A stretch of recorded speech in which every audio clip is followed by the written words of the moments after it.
umefika wakati mimi nami ninawaomba muunge mkono mtu wa Mitangoni. Na nitakuwa sifanyi dhambi nikiwaomba muunge mkono watu wa Mitangoni, kwa sababu sisi watu wa Mitangoni tumewapendelea watu wa Majajani vya kutosha. Na vivi manamba kituache hukina kura nyingi, sawa kina kura nyingi, lakini kuna kubakura na kuna mbolana kala hana kura nyingi amba ni mpate zokura uriawe huchache wa Mitangoni hukimsanganyira mbona mnaba.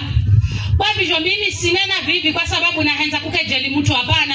Tutafute mtu ambaye anaweza uongozi, tumpatie uongozi.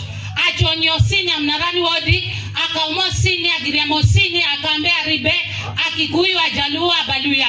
Ulole kilongozi menga humpe kilongozi ambaye ana malakusaidi yatu. Leo hii ukisema mimi nataka uongozi kwa kuwa ni mkauma, inamaanisha wewe hata ukipata kitu utasaidia wale wakauma. Wale wengine watu wa bara ambao wako Mnarani tutawaweka wapi? Kwa hivyo tujaribu kupiga siasa ambazo hazina ukabila.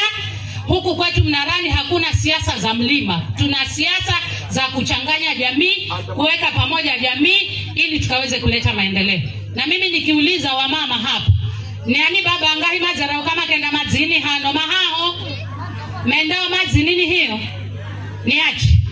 Kwa hivyo tabu ya mazi unaimanya sisi, ura hospitali kala kongomaza laza sisi ndi siwanji,